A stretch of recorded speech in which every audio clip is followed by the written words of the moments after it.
Okay, here's a quick look at some of the light options we have to actually go within your encounter, within your scene, not just the standing lights to go around.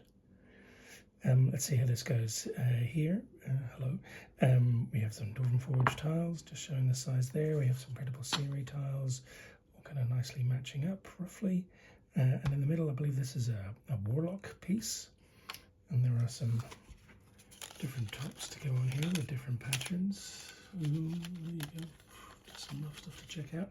And these bring some magic circles. So you can press on it there, and you can see that we have this cool magic circle with some other options that kind of fade in and out. I'm showing green, but if I keep tapping, then you can get to red. Can't get straight to a particular color. It does depend where you left off, but I suppose you could prepare for that. And so demonic, and I believe there's a white option as well. Maybe looking a bit view on the viewfinder, a bit blue on the viewfinder here, but not bad. Let's come out of that. Oh, still doing something. Here we go.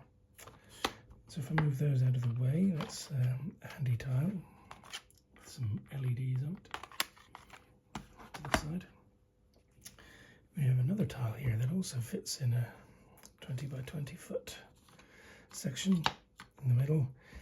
This generally has stuff to go on top. There we go. There's like a pyre, some large kind of serpenty type thing, a little water feature, very nice.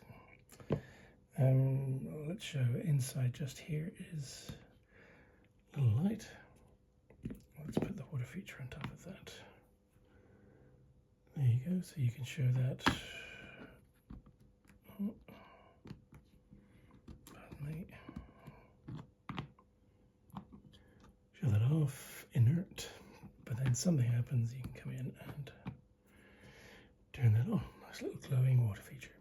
Who knows what's going on down there? And I'll just show the snake item on top, the crystal glowing. Now the little switch just inside here and goes two ways. And so the other way, it goes a different color, which works well, say, for its flickering fire pit, smouldering embers, burning coals, kind of stuff. Although if you want to still work with these, more sinister look. That was really sinister, but the flickering's awesome. So that's showing that thing. Let's turn that off. Cool. What else we got? Let's put this back in for the moment. We've got one of these, a Dwarven Forge piece. A little pot of flame. Let me find the little switch. There we go. And so that can just sit wherever you need. Nice centerpiece. Turn that off.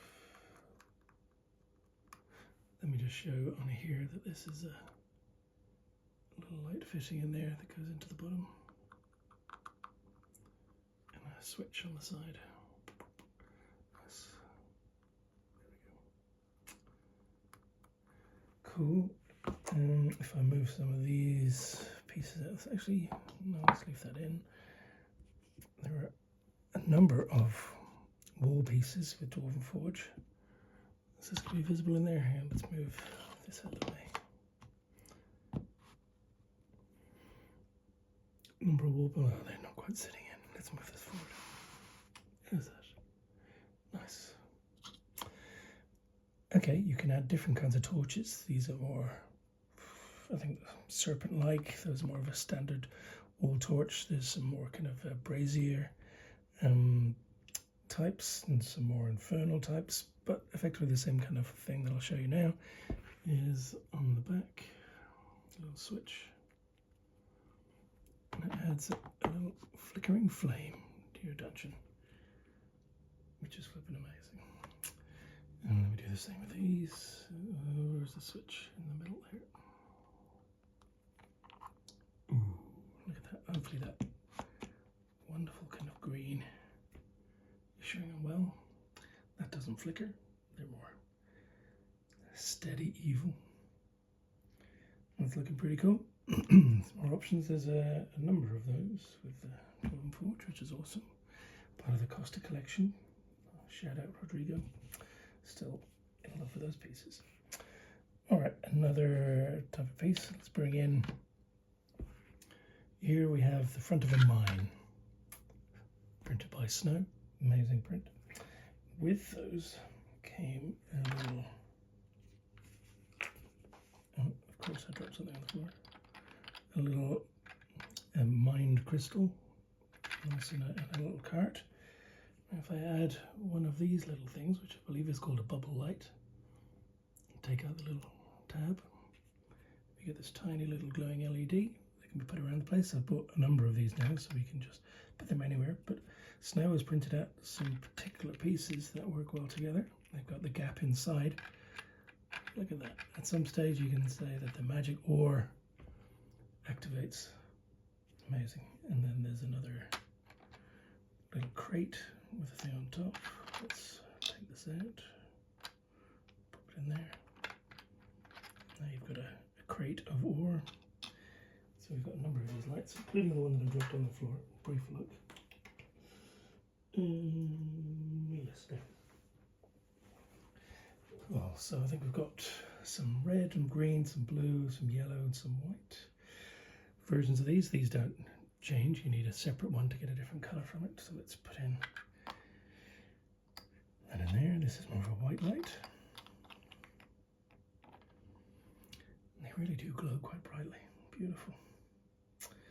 A bit more definition on in real life here to actually see the facets of the crystals compared to, it looks quite blown out on the picture on the camera.